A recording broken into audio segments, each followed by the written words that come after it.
Bismillahirrahmanirrahim.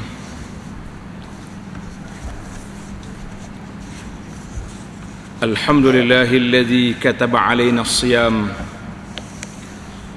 wa ja'alahu min arkanil Islam.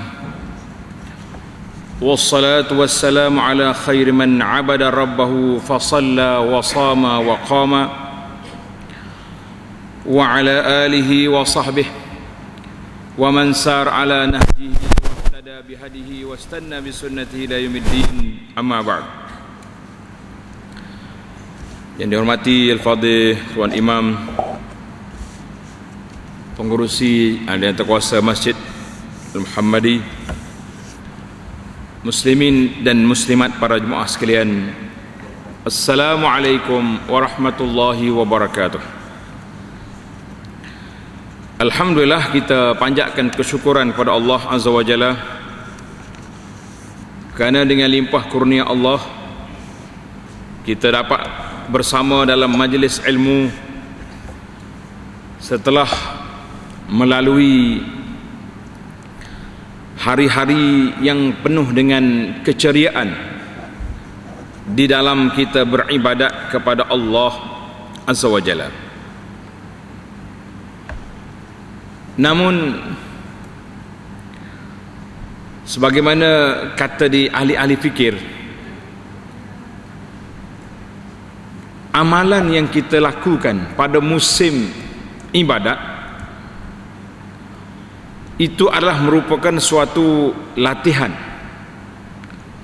untuk kita nak meneruskan selepas daripada musim dia.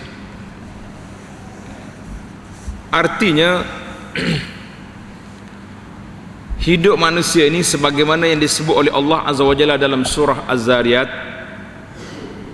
wa ma khalaqtul jinna wal insa illa liya'budun. Aku tidak jadikan jin dengan manusia itu kecuali supaya mengabdikan diri kepada aku. Maknanya kita tengok dari sudut asal,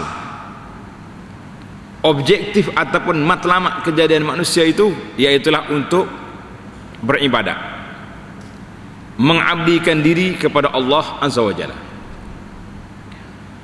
Maka perjalanan hidup manusia dia tidak akan lagu tu sokmo, maknanya satu jenis lah.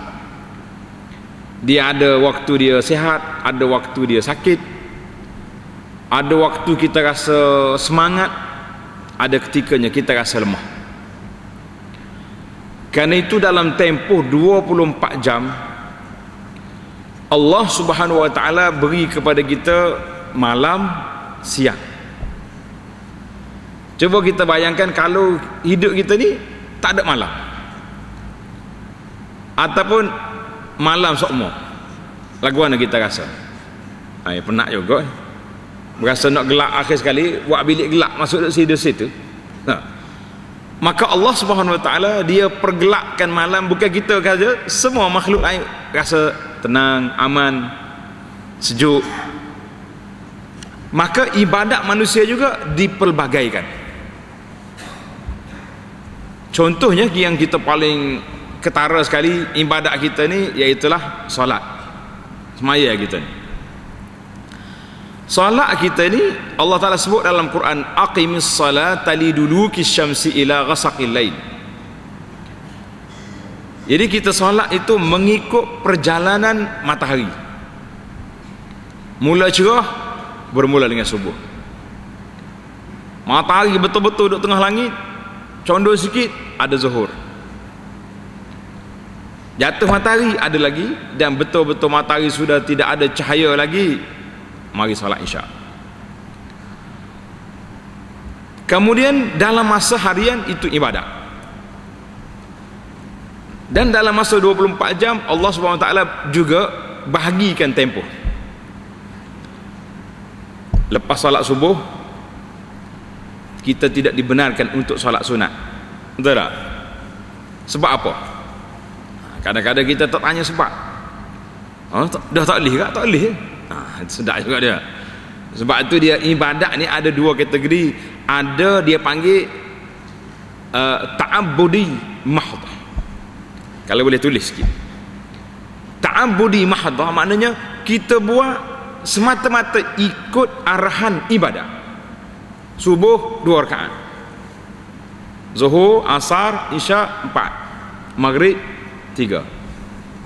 Siapa dia boleh beritahu kenapa berbeza? Kalau kita mikir dengan otak kita, subuh lah patut 5 rakaatnya, baru bangun tidur tengah segar. Betul tak? Hak betul-betul kita rasa letih bila? Asar. Habis dah waktu kerja. Zuhur pun separuh letih. Patutnya Zuhur 3, Asar 2. Kalau nak kira dengan otak kita. Tapi Allah Ta'ala dah syariatkan, Nabi kita sallallahu alaihi wasallam menerima ajaran itu daripada Jibril alaihissalam, dan Jibril daripada Allah azza wa jalla, kaifiat itu, maka kita mengatakan itu amrun ta'abbudi. Jadi dalam kita malam kita digalakkan supaya berdiri bertahajud. Lepas subuh tak ada lagi sunat. Siapa dia bangun salat sunat, sunat apa tu? Sunat ba'diyah subuh. Ada tak? Tak ada. Kalau ada pun mungkin orang qada, hak dia tertinggal qabliyah tadi. Kalau kita tengok negara kita tak berlaku benarnya, orang pun tak berani buat. Tapi kalau di negara Arab boleh katakan banyak. Lepas subuh dia bangun, kita tanya dia semaya apa lepas subuh? Dia kata aku qada hak rakaatil fajri sebelum subuh tadi tak sempat. Maka disitulah para ulama mengatakan Allah nak minta supaya kita pelbagaikan. Lepas subuh mu duduk di masjid, jangan keluar-keluar, dengan zikir waktu paginya, dengan kita beristighfarnya sampai naik matahari, sampai terbit matahari, melintasi waktu larangan. Pada waktu itu kita dibenarkan untuk memulakan salat, bermulanya waktu permulaan salat duha. Solatlah sampai bila-bila pun sehingga waktu asar. Waktu asar berhenti pula solat. Sebab apa? Allah nak suruh kita berzikir waktu petang sampai ke maghrib. Itu dia panggil pelbagai. Baik, dalam perjalanan hidup kita ni kita akan melalui juga musim-musim. Dia panggil mawasimul khairat. Yang besar dalam dunia ni ada 2 musim. Satu musim umum, satu lagi dia panggil khas. Yang umum tu apa dia? Ramadan. Sebab apa kita kata Ramadan umum? Sebab Ramadan ni duduklah atas dunia mana pun, dia akan pergi cari kita. Betul tak? Kecuali kita uzur. Faman kana minkum maridan aw ala safarin. Andainya kamu sakit atau bermusafir, fa'iddatum min ayyamin ukhar, maka kita dibenarkan untuk buka puasa, kita ganti pada hari lain. Muslimin dan muslimat, kita kata alhamdulillah. Bayangkan kalaulah puasa Ramadan ni macam solat juga, kita boleh anggarkan berapa orang akan mati di bulan Ramadan. Betul tak? Orang hospital tahu dah hak ni penyakit kritikal, tak boleh makan, tengah hari kena puasa juga, maknanya ramailah bilangnya orang mati. Tapi Allah kata tak, man kana minkum maridan, siapa dia sakit tangguhkan dulu Ramadan, boleh makan, boleh berbuka, fa'iddatun, ganti pada hari lain. Satu lagi musim dia panggil musim haji. Haji ni orang yang terpilih saja. Tuhan kata apa? Man istata'a ilaihi sabila, hanya untuk orang yang mampu nak pergi Mekah. Zaman kita hari ni, dulu orang mampu ni mampu lah, ada duit, ada kenderaan, boleh pergi. Mari zaman kita ni tambah pula satu lagi, dia panggil mampu itu di mana? Duduk di kota haji. Kalau tak ada kota boleh pergi, tak dapat pergi, kita tak ada kota nak. Sebab kita tak dapat nak ikut apa yang kita nak pergi, mengikut giliran. Baiklah para jemaah sekalian, tajuk yang kita bincang ini muhasabah. Apa makna muhasabah? Artinya kita ulang kaji balik, kita teliti, kita selidik balik apa yang telah kita buat sepanjang Ramadan. Muslimin dan muslimat para jemaah sekalian, selepas kita melakukan ibadat, keluarnya Ramadan, selesainya haji, Kita rasa macam mana perasaan kita? Suka ke? Rasa sedih? Gembira ke? Rasa takut? Orang mukmin di situ dia punya duduk. Orang-orang yang soleh dia akan bimbang. Takut apa? Sebab Allah Ta'ala sebut dalam Quran, innama yataqabbalullahu minal muttaqin. Sesungguhnya Allah Ta'ala terima, Allah Ta'ala kabul amalan-amalan yang dibuat itu daripada mana? Minal muttaqin, daripada orang-orang yang bertakwa. Daripada orang-orang yang bertakwa. Jadi kalau kita ini orang bertakwa, insya-Allah. Dan kita harap kita orang bertakwa. Apa yang mereka bimbang? Apa yang ditakuti oleh orang-orang soleh ni? Sebab ada lagi ayat Al-Quran tuan-tuan tanda dalam surah Al-Furqan ayat 23. Allah Ta'ala sebut, wa qadimna ila ma amilu min amalin faja'alnahu haba'an mansura.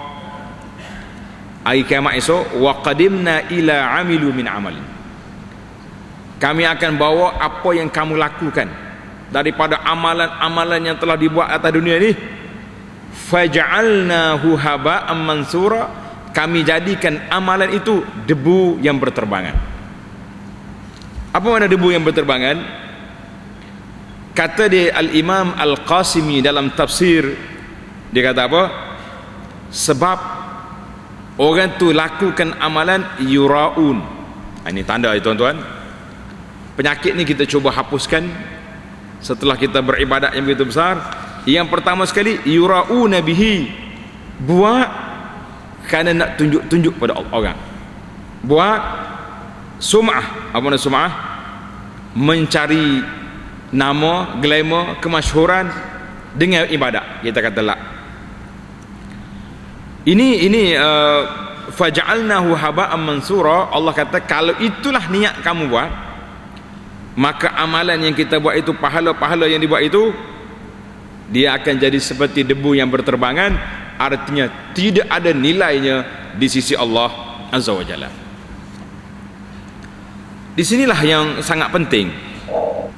Waktu kita buat ibadat, kita kena muhasabah.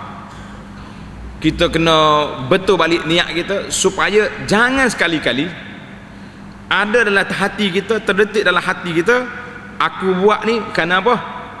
Kerana nak tunjuk pada orang. Lah. Kalau niat lagu tu, tunggulah wa qadimna ila ma'amilu faja'alnahu haba'an mansura, dia akan jadi debu yang berterbangan, wal iazubillah. Maka para jemaah sekalian, di dalam hadis yang diriwayat oleh Imam Abu Hurairah radhiyallahu anhu, qala Rasulullah sallallahu alaihi wasallam, rubba sha'im laisa lahu min siyamihi illa al-ju'. Ada sebahagian orang yang berpuasa ini, dia tak dapat apa daripada puasa dia kecuali lapar. Wa rubba qa'im laisa lahu min qiyamihi illa as-sahar. Ada orang yang berdiri pada waktu malam, dia tak dapat kesan daripada berdiri tadi kecuali berjaga malam. Maksud apa? Kata di ulama, tuan-tuan tanda, siapakah orang yang berpuasa tapi tak dapat pahala? Yang pertama, dalam kitab syarah kepada hadis sahih Al-Jami' ini, yang pertama sekali, alladhi, orang yang buka puasa dengan makanan yang haram. Kita bila sebut lagu ni, saya rasa para jemaah terkejut. Cakap baik-baik Ustaz, saya beli ayam ni disembelih oleh Pok Haji ni, ahli masjid dia. Betul tak? Makan ni orang kita beli ni, penjual dia orang comel belaka. Hak makcik jual sayur tu, Allahu Akbar, habis ya waktu sayur duduk masjid. Kita kena ingat, makanan dia bukan duduk di logo halal tu saja, bukan duduk di orang sembelih saja, tapi dia duduk daripada sumber keuangan kita ambil mana duit. Itu kita takut. Berpuasa tapi pergi buka puasa dengan makanan-makanan beli daripada duit yang tidak halal, sama ada mari daripada riba, mari daripada rasuah, mari daripada saham-saham yang tak patut syariah, itu satu. InsyaAllah kita selamat tu. Duit kita beli ni hak molek belaka, hak kita kerja sungguh, tak terlibat dengan rasuah. Yang kedua, ada juga orang yang berpuasa mulut dia tak makan yang halal, tapi dia buka puasa dengan memakan yang haram, iaitulah dengan mengumpat orang. Bulan puasa tahun ni pula, Masya Allah, tabarakallah, kebetulan berapa? Baru lepas pilihan raya. Allahu Akbar. Kalau orang boleh selamat puasa dia tahun ni, kita kata nikmatun kubra. Kita dapat nikmat yang besar. Orang yang tangan dia berpuasa tak menulis, orang yang mulut dia puasa tak kata ke orang, orang yang hati dia berpuasa tak sakit hati pada orang, kita kata hani'an lahu, tahniah lah para jemaah yang memiliki sifat-sifat yang demikian. Sukar. Kalau kita tak bercakap, orang lain bercakap. Sambil-sambil duduk tunggu solat, ada orang mari bisik, katakan kena juga kita. Allahu Akbar. Yang ketiga, man la yahfaz jawahiruhu anil azam. Yang ketiga, orang yang tak dapat pahala puasa tadi, orang yang tidak mengawal anggota dia daripada benda-benda yang haram. Allah. Ini yang dikatakan oleh para ulama, rubba saim. Mungkin ada di kalangan berpuasa dia tak dapat apa yang dia nak selain daripada dia lapar dan pahalanya hilang begitu saja. Para jemaah sekalian, sebelum kita teruskan lagi apa sebab-sebab yang kita akan bincang nanti, beberapa perkara kita kena lihat juga untuk orang berpuasa. Dalam hadis Nabi sallallahu alaihi wasallam, Nabi kata apa? Lis-saimi farhatan. Bagi orang puasa tu dia ada dua kegembiraan, dua gembira. Yang pertama apa dia? Iza aftara fariha bi fitrihi. Bila dia buka puasa, dia sukalah dengan buka puasa. Ada juga yang mengatakan bila tamatnya puasa, dia berhari raya, suka dia dapat berhari raya. Betul tak? Suka benar kita berhari raya ni. Sebulan tepuh baju nak pakai hari raya. Betul tak? Habis kedai pergi cari piuh pesel baru. Nak kata apa? Baju, selipar, nak baru belaka. Suka. Alhamdulillah, itu suka atas dunia. Tetapi suka yang benar-benar bagi orang berpuasa ni suka, wa iza laqiya rabbahu fariha bi saumihi. Bila dia bertemu dengan Allah Azza wa Jalla, maka dia akan gembira dengan puasa yang dia buat. Hadis ini dalam Bukhari dan juga Muslim. Sebab apa dikatakan itu? Kerana orang yang berpuasa itu, Allah SWT kata illa saum fa innahu li wa ana ajzi bihi. Puasa itu untuk aku akan balas. Artinya puasa ni dia punya pahala tak ada had limit. Siapa dia puasa, dia jaga betul-betul puasa dia, tidak menguruskan puasa, tidak ni, maka darjat dia sangat tinggi di sisi Allah Azza wa Jalla. Mana kurang sikit. Yang kita bimbangnya puasa kita lepas fardu tapi tidak berpahala, itu yang kita takut. Sebab tak ada orang buat kerja tak dapat kelebihan. Kita berpuasa, kita nak apa? Kita nak keampunan Allah Azza wa Jalla, kita nak pahala yang akan jadi bekalan kita di akhirat nanti. Maka bila tak cukup syarat, maka itu dipanggil syarat yang paling berat. Jadi apakah tanda-tanda? Tanda-tanda Allah SWT qabul min alamatis saumil maqbul. Tuan-tuan tanda sikit. Di antara tanda-tanda puasa yang Allah kabulkan, Allah terima. Kita nak confirm tak boleh. Tak ada orang berani kata saya jamin awak punya puasa, awak punya haji, awak punya zakat Allah kabulkan. Siapa dia berani? Kalau kita pergi bayar zakat, kita boleh resik bayar zakat. Itu ada. Betul tak?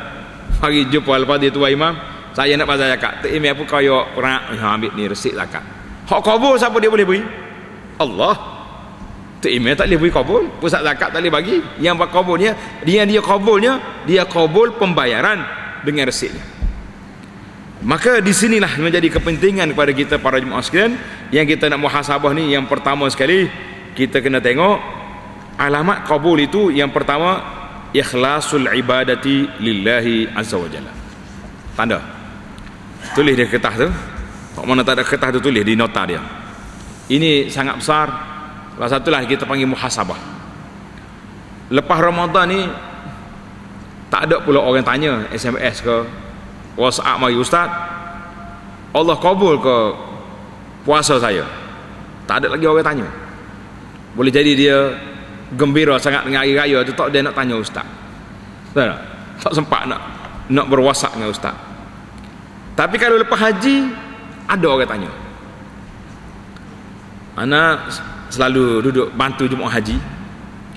Bila lepas haji jemaah mari, dia mari tu nampak, orang panggil nampak muka tak ceria, pusing. Memanglah kita takut ibadat yang kita buat seumur hidup ni, takut Tuhan tak kabul. Tapi soalan dia lebih menakutkan kita lagi. Dia kata, ustaz, saya nak tanya ustaz ni. Kata, silakan.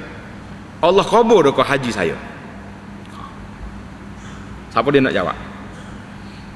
Kita pun tengok nampak dia tak berapa serius sangat tu, kita jawab pun cara senyum-senyum lah. Kata, minta maaf lah tuan haji, saya tak dapat lagi file daripada malaikat, orang kabul orang tak kabul. Dia kata, ustaz nak main kita. Kata, mana ada soalan boleh jawab? Siapa dia boleh jawab? Siapa dia boleh? Sehingga kan di kalangan sahabat, waraknya sahabat ni para jemaah sekalian, dia kata, kalau aku tahu dalam banyak-banyak solat aku ini satu je yang Allah Ta'ala kabul, aku sangat bersyukur pada Allah SWT, sangat suka, sebab sudah confirm ibadat itu diterima oleh Allah Azza wa Jalla. Kita tahulah para sahabat ni insya-Allah abarra quluban, sebagaimana disifatkan oleh para sahabat, abarra quluban. Sahabat-sahabat Nabi itu orang yang sangat jernih hati, tapi mereka letak kebimbangan, takut. Orang yang tak takut kabul ibadat ni siapa dia? Orang-orang yang tidak cukup ilmu. Aku buat molek dah, siapa dia nak pertikai lagi? Jangan. Maka yang pertama sekali kita kena letak, iaitulah ikhlasu al-ibadati lillahi wahdah. Sebab apa ikhlas itu menjadi tanda syarat-syarat qabulul amal. Amalan kita ni Tuhan nak terima dengan syarat yang pertama sekali, ikhlas pada Allah Azza wa Jalla. Itu yang pertama. Satu lagi tanda syarat qabul amal, ikhlas. Yang kedua, kita mesti lakukan ibadat itu mengikut apa yang diajar oleh Nabi sallallahu alaihi wasallam. Kalau kita rekod sendiri tak jadi. Maka bila cukup dua syarat ni, insya-Allah itu dia panggil mekanisme qabul al-ibadah. Qabul al-ibadah. Allahu akbar. Kata Abu Hurairah radhiyallahu anhu, dia dengan Nabi sallallahu alaihi wasallam bersabda, kullu amali bani adam lah, semua amalan anak ada tu bagi dia belaka, al hasanatu bi asyri amsalha. Kita buat 10, gandaan dia, kita buat 1, gandaan dia 10 kali ganda. Dia kena buat banyak sehingga kepada 700. Mana kalau kita derma RM1, kita boleh pahala berapa? 700. Kadang-kadang orang duk mikir, soalan ni bagus sebenarnya, cuma nak jawab supaya bila ke orang tu boleh pahala 700 dan bila dia boleh pahala 10? Macam mana nak jawab? Senang ke payah? Sama juga dalam riwayat solat berjamaah. Ada riwayat kata 27, ada riwayat kata 25. Ulama-ulama hadis dia duk cari, dia scan tengok kenapa berbeza. Maka ada yang mengatakan yang 20 tu kalau dia solat mari awal takbiratul ihram sekali dengan imam, hak boleh 25 tu hak mari lambat masbuk semua, ini 25. Ini maknanya dia panggil darajat, tingkatan. Sama juga dengan puasa. Orang sedekah yang kita buat kebaikan itu, kalau betul-betul ikhlas, kita beri pula hak kita sayang, maka darjat dia naik tinggi-tinggi. Ini peringkat, artinya darjat amalan itu daripada 10 dia akan boleh naik sampai kepada 700. Kecuali puasa, fahwali wa ana ajzibihi. Allah kata kecuali puasa, untuk aku dan aku akan balas. Sebab apa? Ya da'u ta'am min ajli, mereka tinggal makan, minum, tinggal duduk dengan isteri pada siang hari semata-mata kerana Allah Azza wa Jalla. Artinya as-saim, orang yang berpuasa itu ikhlas kerana Allah. Kita yang kalau tak ikhlas, makan dalam rumah kita boleh tak boleh? Apa dia tahu? Masak siap-siap dah. Hak jenis hawah tumis tu siap dah masak. Tidak akan masuk dalam mikrowave tak bau ke tu. Tak. Makan senyap-senyap dalam rumah, anak pun tak tahu. Isteri, suami pun tak tahu. Suami pergi kerja, dia duduk dapur. Tapi tak ada orang makan. Kerana apa? Kerana Allah Azza wa Jalla. La ilaha illallah. Ini dia panggil. Maka Nabi SAW sebut satu skill. Tuan-tuan kena tanda ni. Man shama ramadana imanan wa ihtisaban. Man qama ramadan imanan wa ihtisaban. Man qama lailatul qadri. Nabi akan sebut siapa dia berpuasa dalam keadaan dia beriman wa ihtisab, mengharapkan pahala. Jangan pula ada orang kata kita buat amal tak boleh harapkan pahala. Habis nak harap ke apa? Allah tawarkan kepada kita pahala, tiba-tiba kita kata tak boleh minta pahala lah. Nabi SAW sebut siapa dia buat macam ni, ini ganjaran dia.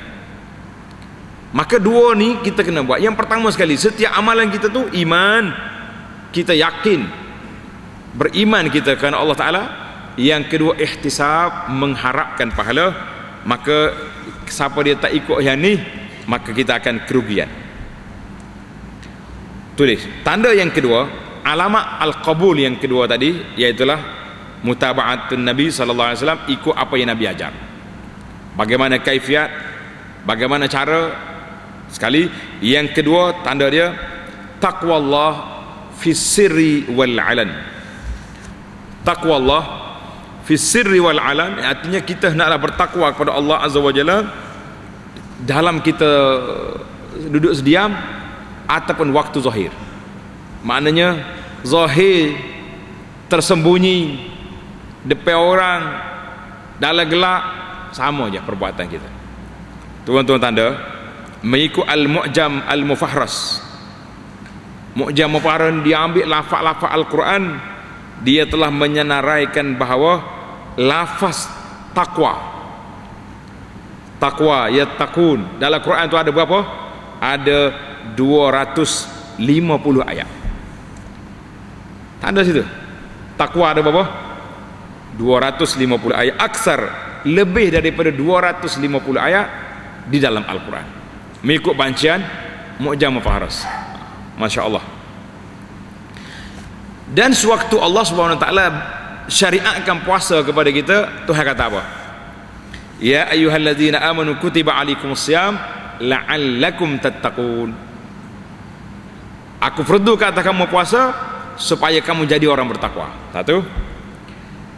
Akhir perbincangan tentang puasa di ayat 187. Kadzalika yubayyinullahu ayatihi lin-nasi la'allahum yattaqun. Akhir ayat puasa Tuhan kata apa? Demikianlah kami nyatakan, Allah Ta'ala nyatakan kepada manusia tanda-tanda kekuasaan dia, la'allahum yattaqun, mudah-mudahan mereka jadi orang yang bertakwa. Seronok tak kalau kita belajar sikit ilmu tadabbur Quran.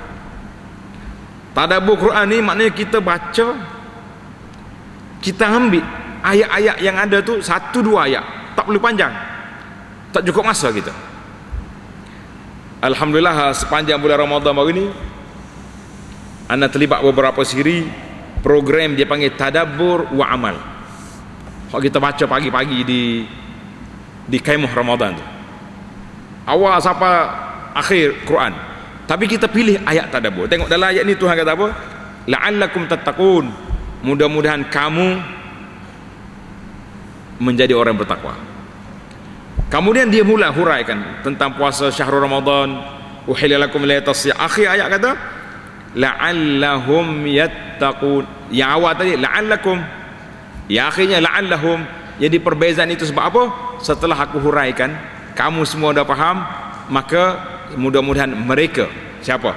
Yang telah melakukan ibadat, yang telah ikut perintah Allah Ta'ala, yang telah melaksanakan puasa ini, mereka itu sudah menjadi orang yang bertakwa. Masya Allah. Beza la'allakum dengan la'allahum, itu perbezaan susunan ayat. Subhanallah, kita kata ajaibnya Quran itu duduk di mana? Apabila kita memahami isi kandungan dan bagaimana kita nak berinteraksi dengan Al-Quran Al-Karim. Maka para jemaah sekalian, kita kena perbanyakkan dari sudut amalan kita, dari sudut bacaan Al-Quran kita itu biar banyak. Yang ketiga, di antara tanda puasa kita berjaya, kita jaga baik-baik, iaitulah saumul a'dha wal jawarih anirtikabil ma'asi. Sepanjang bulan Ramadan baru ni, mampu tak mampu kita kawal perkataan kita, perbuatan kita, tingkah laku kita daripada melakukan perkara yang tak baik. Kita boleh semak sendiri. Kita kata Masya Allah, Alhamdulillah, sepanjang bulan Ramadan ini aku tak pernah sumpah orang, tak pernah maki orang, tak tulis perli orang, buat fitnah pada orang, tak ada belaka, tak menipu orang. Sebagaimana Nabi sebut dalam hadis, man lam yada' qawla zuri wal amala bih, man lam yada' qawla zuri wal amala bihi, siapa yang tidak meninggalkan perkataan dusta,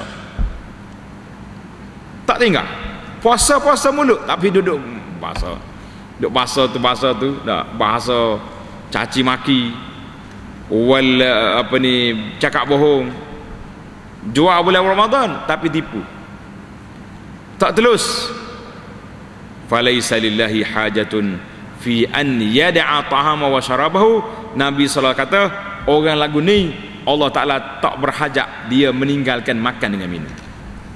Maknanya puasamu tu, puasa mulut tak makan je, hak lain-lain mungkin belaka, maka itu bukan puasa.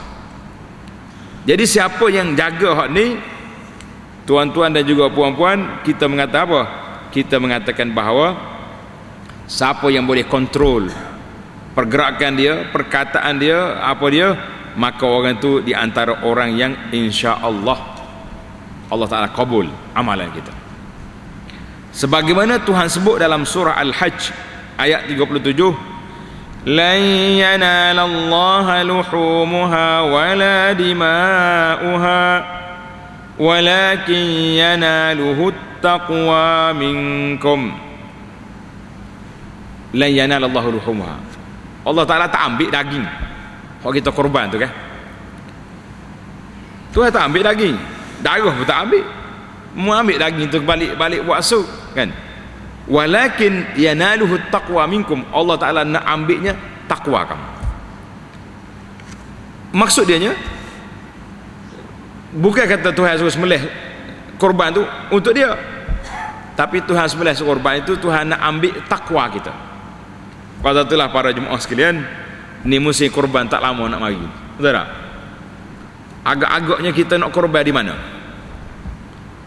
Habis nara cari, dalam surat khabar cari, dalam internet cari, dalam ala cari, nak cari hak paling murah sekali dalam dunia ni. Negara mana paling murah sekali? Allah, kalau buat di sini di Kelantan ni berapa ratus? 500, 600 ada tak? Buat negara lain 300. Aku korban negara lain lah. Kenapa? Sebab nak cari hak murah ataupun sebab nak membantu saudara di sana? Kita tengoklah masing-masing. Maka kita kena kata, tak apa, seko aku bagi ke sahabat-sahabat kita di negara luar, di Palestin, di Rohingya, di mana-mana. Tapi untuk kita di rumah mesti ada juga. Jangan sampai tak ada langsung. Hari raya duduk main peluk tubuh dia, tunggu dia ajak makan, dia relax. Ada orang cakap lagu tu, dia kata leceh lah ustaz. Subhanallah, nama dia pun korban. Berkorban ni maknanya apa? Dia berkorban relax lah, saya sanggup berkorban. Lepas tu orang ajak pergi jihad, lari celodah, berkorban lah kata. Saya sanggup berkorban mempertahankan kesucian Islam. Bila orang mari kacau Islam, kita pun senyap. Itu bukan korban lah kata. Itu dia panggil tor korban. Jadi Allah SWT suruh kita buat, bukan dia nak ambil daging tu. Sama juga Allah Ta'ala nak suruh kita berpuasa, bukan sebab dia nak tengok kita lembek, lapar, kita nak tengok ini. Tapi kata di Imam Al-Baydawi, maksud dianya nak kasrus syahwat, nak suruh kita runtuhkan syahwat kita tu daripada kerakusan kepada lembut, ingat kepada Allah Azza wa Jalla, takut pada Allah Ta'ala. Masa itulah ni ada orang buat teka-teki, menarik juga tuan-tuan teka-teki ni. Kita teka sini pula boleh. Siapa dia boleh bagi perbezaan di antara takut kepada mati dengan ingat pada mati? Bagaimana? Siapa nak jawab? Sila. Kalau tak ada hadiah atau email pun. Nah. Takut pada mati dengan ingat ke mati. Waktu tu takutnya takut orang mati tak? Mana tak segi situ? Ada orang mati sini takut. Nak jawab? Tak sih. Kita ni kalau orang mari jual ubat sehat, ubat kuat, suplemen apa saja, campur dengan makanan sunnah sikit pula, sanggup beli selalu 300 beli lagi. Makan ubat ni kok toksik buah, sehat molek lah hak ni. Nah, kalau umur 80 naik 85, beli tak beli? Takut mati. Berbeza dengan orang ingat ke mati. Orang yang ingat ke mati, subhanallah, kalau kita baca sejarah ulama-ulama salafus salih, mereka ini kadang-kadang dia nak tidur, pejam mata, tiba-tiba lompat bangun. Dia kata kenapa? Dia kata tazakkartun naumat tawil, aku duk ingat aku akan tidur lama dalam kubur esok, maka atas dunia ni aku tak boleh tidur. Bangun, ambil wuduk, solat sampai ke subuh. Subhanallah. Kitanya kalau teringat ke mati, tak berani nak bangun tengah malam ni senyap kata. Nak ambil wuduk tak berani, nak pergi ke tandas. Beza banyak. Jadi takut ke mati dengan ingat ke mati ada perbezaan. Pada itulah berbeza di antara takut pada Allah Ta'ala dengan takut pada makhluk. Berbeza. Orang takut ke makhluk, dia lari. Warna lari dia tu. Tuh. Ada harimau, ada berapa benda, takut. Tapi kalau kita takut pada Allah Ta'ala, kita lari kepada Allah, artinya kita terus bertaubat, beribadat, pergi ke masjid, lari kita kepada Allah Azza wa Jalla, mengharapkan keampunan Allah Azza wa Jalla. Maka itu dipanggil maksud. Siapa dia berpuasa boleh menahan benda ni, maka itulah yang dikatakan muhasabah kita berjaya. Yang keempat, tanda yang keempat, ad-du'a biqabulil ibadat. Kita minta doa dengan Allah Azza wa Jalla supaya ibadat kita tu diterima oleh Allah Azza wa Jalla. Di antara doa yang kita ajar, tengok di kertas ada tajuk kertas yang kita bagi tu nama istiqamah. Tengok di belakang tu ada doa. Kita ijazah malam ni insya-Allah taala. Kan? Boleh. Dapat semua kertas. Yang tak dapat lagi boleh ambil. Kalau tak jumpa juga hak dulu di alam maya tu, boleh ambil dalam Facebook Abu Anas, cari dia istiqamah. Cari di Facebook kita istiqamah. Tujuan kitanya kita nak minta doa kepada Allah Azza wa Jalla.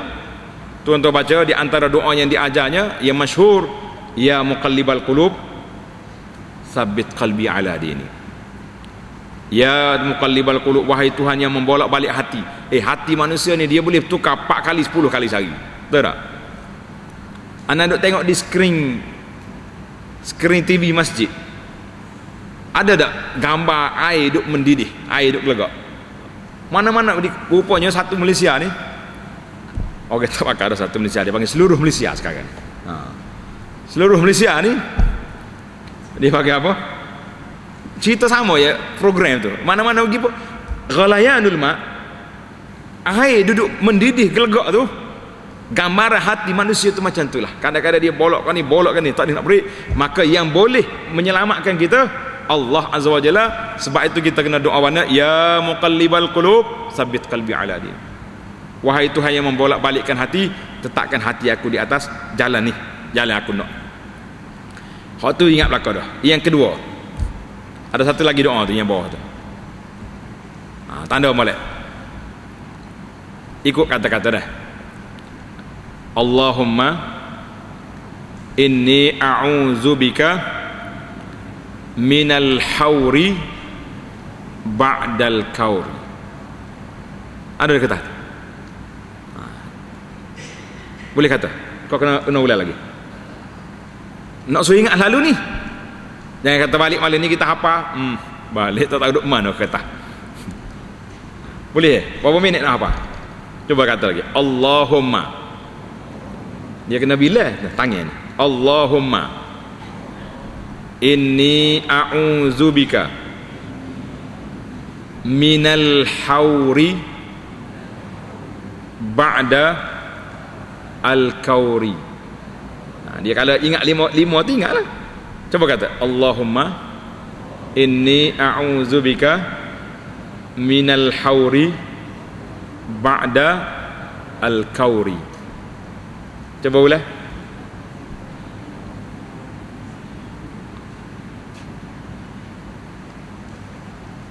Boleh ingat? Alhamdulillah. Itu cara orang Badui dengar cerita ni. Anda tak kata tuan-tuan ni orang Badui. Badui zaman Nabi tu mana orang kampung. Bila dia mari belajar, dia nak suruh Nabi ajar dia, dia buka tangan. Bila sudah ajar dia tutup. Qabilt. Mana kata? Bila dia ajar, dia tutup tangan, maknanya aku terima dah. Tengok. Pasal itulah kita nak ajar kepada para jemaah ni, tak sudah ajar hak pelik-pelik, payah-payah, mudah. Ambil doa tu, buat sekerak-sekerak. Di mana kita hafal tu, dia panggil juzuk-juzuk. Di mana dalam doa ni ada 5 juzuk. Allahumma inni a'udzubika minal hauri ba'dal kaur. Ingat dah tu? Alhamdulillah. Jangan lupa doa ni. Lepas pada ya muqallibal qulub, baca ni. Tengok makna dia menarik. Ya Allah, ya Tuhanku, aku berlindung denganmu dari terpesong, berpaling tadah, U-turn istilah orang ni. Nah, dari landasan yang benar setelah mendapat hidayah iman kepada jalan yang tak baik. Kita minta berlindung dengan Allah Ta'ala daripada jalan yang kita duduk di atas landasan yang baik ini jadi jalan yang tak baik pula. Ya Allah, molek tak molek doa tu? InsyaAllah. Kemudian di antara doa lagi, tu tanda hak ni tak ada tulis, tapi ambil nombor ayat. Surah tulis. Suratul Al-Ahqaf. Suratul Ahqaf ayat yang ke-15. Hatta iza balagha ashuddahu wa balagha 40 sanatan. Jangan baca tu. Waktu cerita bila orang itu siapa umur 40 tahun dia pun doa, Rabbi auzi'ni an ashkura ni'mataka allati an'amta 'alayya wa 'ala walidayya wa an a'mala salihan tardah wa aslih li fi dhurriyyati inni tubtu ilaika wa inni minal muslimin. Itu menarik. Rabbi, wahai Tuhanku, auzi'ni an ashkura ni'mataka allati an'amta 'alai. Berilah kepada aku ni sifat bersyukur dengan nikmat yang kamu beri. Para jemaah sekalian, nikmat yang paling besar Tuhan beri pada kita, nikmat apa? Ya? Nikmat iman. Nikmat kita jadi orang Islam, ada nikmat. Sebab kaya setara mana kita, besar mana pangkat kita, hebat mana kita atas dunia ni, kalau tidak ada kunci la ilaha illallah, orang ni tak akan sampai ke syurga.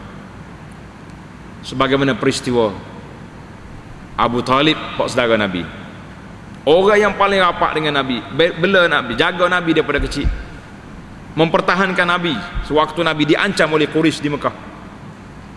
Tahu tak? Tapi oleh kerana dia mati tak nak mengucap 2 kalimah syahadah, maka Nabi tak nak buat apa.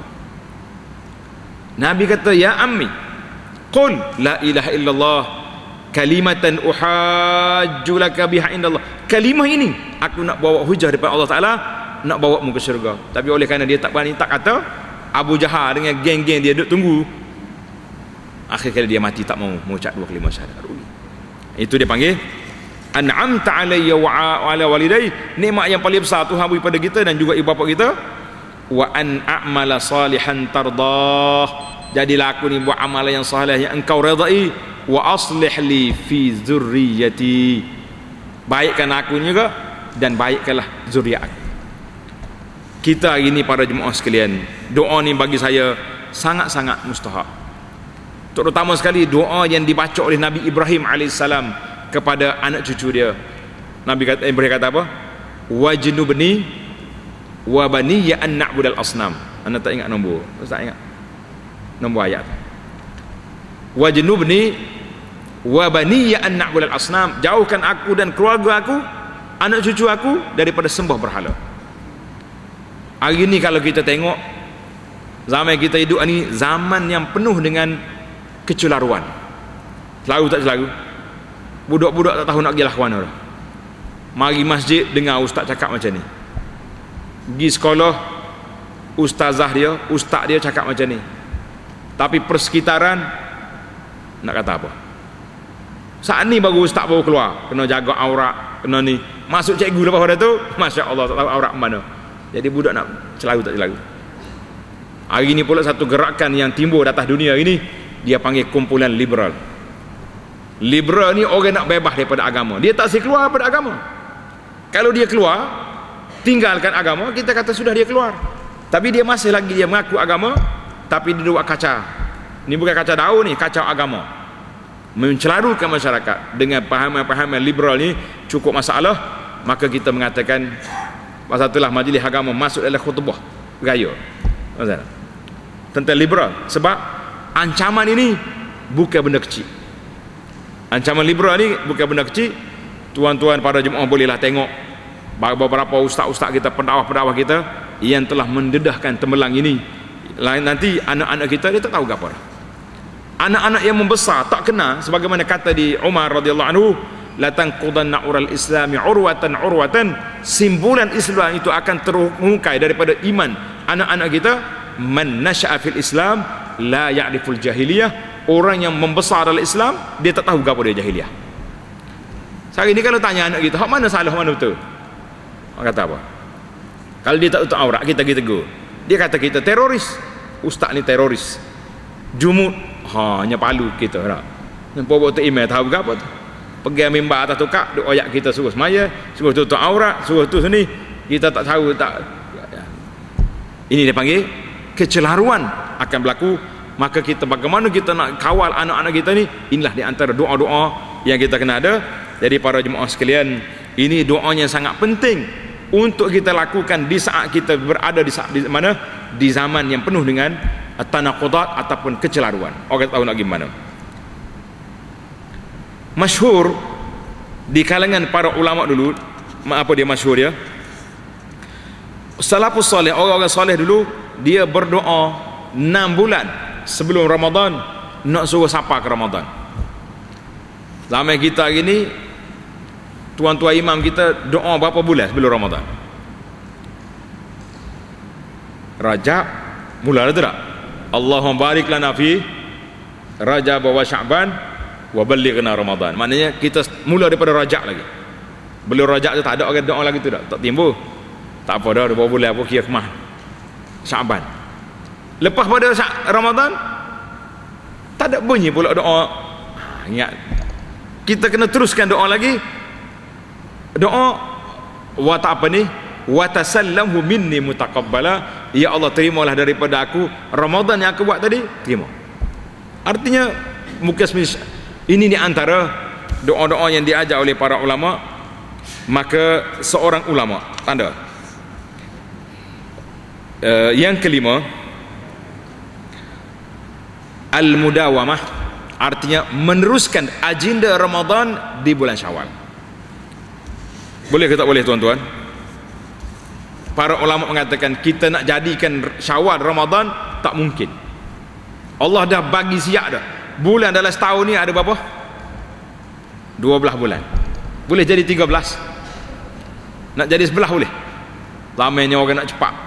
Tak, kita tukar jadi 11 bulan. Lah, tak mungkin. Jadi nak tukar Syawal jadi Ramadan mustahil. Tetapi kita boleh bawa agenda Ramadan ke Syawal. Boleh ke tak boleh? Boleh. Itu dia panggil al-mudawamah. Yang kelima dalam qabul ini, al-mudawamah artinya meneruskan agenda-agenda ibadat yang kita buat di bulan Ramadan, kita bawa juga ke bulan Syawal. Contohnya bulan Ramadan kita puasa hari-hari 29 30 hari. Mari bulan Syawal kita puasa berapa hari? Kalau orang tanya kita lah, berapa hari dah mau puasa ni? Ada lagi hak pagi tadi kita tanya, ramai lagi hak jawab ni hari. Kata lagu mana ni, Syawal nak habis tak lama dah ni. Nah, tapi puasa Syawal ni hari lagi. Agak-agak dah ke tak dah? Sempat ke tidak? Pasal itulah saya tulis ni risalah ni, risalah kertas kuning, tajuk dia risalah puasa sunat 6 Syawal. Kita nak bagi semangat, motivasi kepada para jemaah bahawa kita nak buat hari-hari Ramadan tak boleh dah, tapi kita boleh lagi bawa 6 hari di bulan Syawal. Lepas pada Syawal ni jangan lupa di antara galakkan puasanya hari Isnin Khamis. Kalau hari Isnin Khamis kali 4 minggu jadi 8 hari. Banyak pula dah. Dia mikir lagi tu, dia tak sibuk ni kan. Nah, kita ambil satu riwayat lagi, siam salah satu ayam min kulli syahr. Wasiat Nabi kepada Abu Hurairah, Nabi kata apa?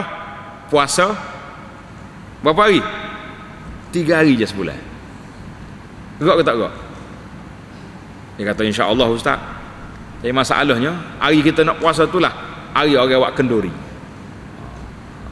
Ni masalah ni. Kalau kita tanya hak tak puasa ni hari ni pun, alasan dia tu rumah terbuka banyak sangat. Anak awal-awal lagi buat satu motivasi, tuan-tuan dan puan-puan nak buat rumah terbuka di bulan Syawal ni, kita mula petang. Tulis siap-siap.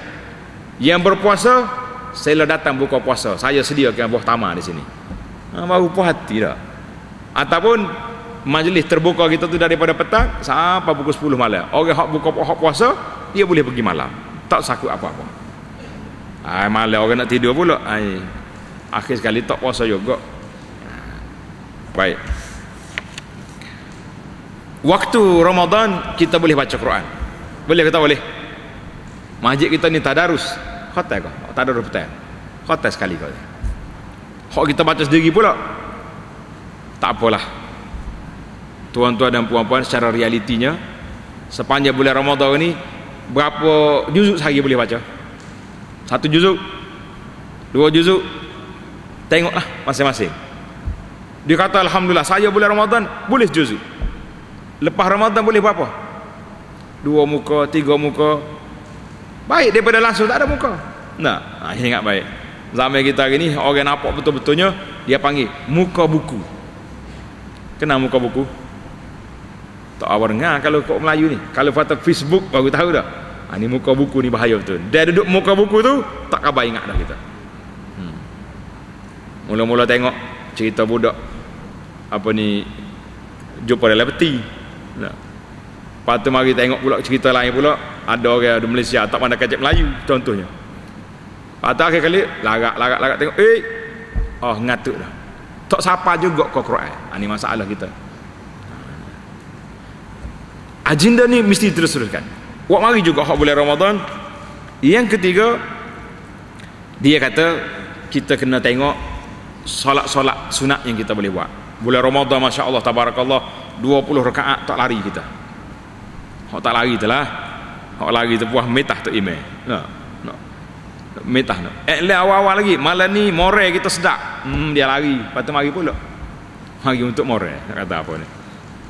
Hak lah setengah tu hak tak semaya tarawih tu bukan balik pun duk buat tangga.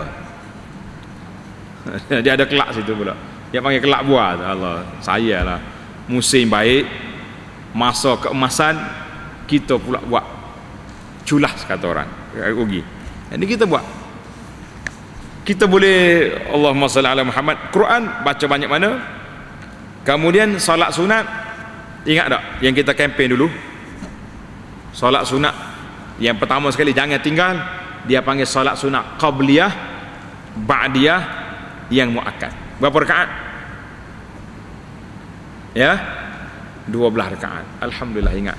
Hak ingat tu hak buat lah tu. Nah, insya-Allah. Tuan-tuan 12 rakaat. Payah kau sikit. 12 rakaat ni berasa banyak lah.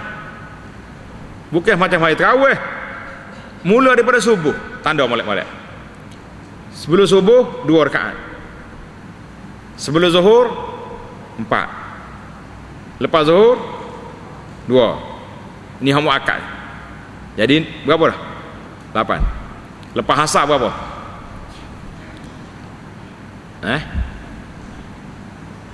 Tak ada. Takut tulis dah ni. Kata tak boleh lagi. Setengah orang tu kita wayak tu tulis dah dulu. Kata nanti dulu. Oh tu nak teh tengok itu. Lepas asar tak ada. Yang ke-10 selepas maghrib. Yang ke-12 lepas isyak. Cukup tak cukup hari ni 12 rakaat? Cukup? Kita dapat apa kalau cukup? Dalam hadis yang sahih riwayat Imam Muslim, kata Nabi SAW, siapa dia jaga 12 rakaat satu hari satu malam. Ingat baik ni, muslimin berdengar, muslimat berdengar. Siapa dia jaga 12 rakaat satu hari satu malam, mengikut bilangan yang telah kita sebut tadi, ataupun di kertas ni, saya letak dah ni. Ni kertas istiqamah selepas ibadat ni. Tajuk tengok belakang ni, kita buat tajuk pun comel, projek mega mampu milik. Oh, tajuk kemah dah. Nak suruh mari gah nak buat kerja ni. Projek mega ni. Tengok. Nabi kata apa ni? Man sallas isnatai asyrata rak'atan fi yaumin wa lailatin. Siapa dia solat 12 rakaat satu hari satu malam, bunyalahu bihinna baitun fil jannah. Allah Taala beri sebuah mahligai dalam syurga. Nak kata nak? Jawab tak jawab, tengok esok cukup tak cukup 12. Kalau cukup, alhamdulillah dapat geran. Jangan mari minta ngetik email pula. Allah Taala yang beri geran ni.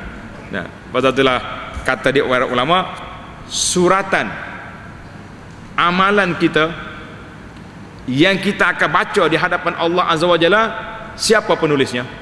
Siapa tulis? Siapa tulis? Kita lah penulisnya. Kita ni author penulisnya. Kita nak tulis, nak baca apa depan Tuhan esok? Tulis. Daripada subuh lagi solat subuh berjamaah, kamu dia zikir pagi, solat duha, ziarah orang sakit, pergi solat jenazah, sedekah orang miskin. Masya Allah, tabarakallah. Kita baca esok suka, ya Allah hari ni penuh senara aku. Tapi kalau jak pagi lagi ngopak orang, pukul 9 pagi duduk buat fitnah kau, Allah nak baca apa depan Tuhan. Itulah kata ahli-ahli orang soleh, kata safahatukum, surat amalan yang kita nak baca depan Allah, kitalah penulisnya. Tuan-tuan mikir nak tulis, mikir nak baca depan Tuhan esok. Kalau rasa puas hati, buatlah. Kalau rasa tak puas hati, jangan. Akhir sekali, sebagai penutup perbincangan kita ini, kita salat sunat dan juga kita sedekah. Bulan Ramadan ni kencang kita sedekah tak? Banyak. Lepas Ramadan pun jangan berhenti. Pakai miskin, dia tak makan bulan Ramadan saja, dia makan bulan Syawal, dia makan bulan haji. Jadi orang-orang yang kita beri sedekah, teruskan. Selepas Ramadan, seorang ulama nama dia Ibnu Rajab, tanda sikit kita buat penutup dengan cerita ni. Kata di Ibnu Rajab rahimahullahu taala, Ibnu Rajab ni seorang ulama yang tulis tentang lataif, maknanya lataif ni mana cerita-cerita tentang bulan-bulan ni. Dia kata apa? Ibnu Rajab kata, fa'alamatu qabuliha, tanda-tanda Allah Ta'ala qabul amalan baik yang kita buat itu, dia akan sambung dengan ibadat yang lain pula. Maknanya tidak kata berhenti sekat tu. Wa alamatu raddiha, tanda-tanda amalan itu ditolak selepas buat ibadat pergi buat maksiat. Na'udzubillah. Ini yang kita bimbang ni. Ya Allah Tuhan, rasa takut. Hari Ramadan penuh masjid. Hari raya, tak ada hari ketiga, hari pertama tak ada dah. Siapa orang buat perli, duk gantung dinding masjid mencari orang hilang. Baca ke tak baca? Walaupun dia terbentuk kartun, tapi kartunnya sinis, kata orang tak. Dia kata mencari orang hilang. Dulu kami jumpa di masjid bulan Ramadan, lepas raya ni hilang, entah ke mana. Sedap juga dia. Ada seorang ahli orang kita ni menarik kata-kata dia. Dia kata kita ni jangan jadi macam kapal selam. Kita dengan masjid ni jangan buat seperti kapal selam. Timbulnya sekali, tenggelamnya lama. Tidak kapal selam lama duduk air. Kita tak. dah jumpa bulan puasa baru ni, tak ada puasa pula baru ada berat. Ada setengah orang perli, dia kata jumpa raya baru ni, patut raya pula baru jumpa masjid. Berat. Ada setengah kapal selam ni selai tak timbul-timbul pun ada juga. Ni berat lagi. Mana jumpa bagi masjid pakai sekali tu, lepas tu tak ada dah. Nauzubillah. Allahu akbar. Para jemaah sekalian, kertas yang saya tulis ni bacalah. Tajuk dia istiqamah selepas ibadat yang besar, iaitu selepas haji dan selepas Ramadan dan selepas haji. Mudah-mudahan motivasi yang kita sampaikan dalam catatan ringkas ini sangat membantu kita untuk meneruskan agenda. Saya senaraikan di sini, di antara panduan istiqamah selepas Ramadan dan haji ialah ada 9 ataupun 10 perkara.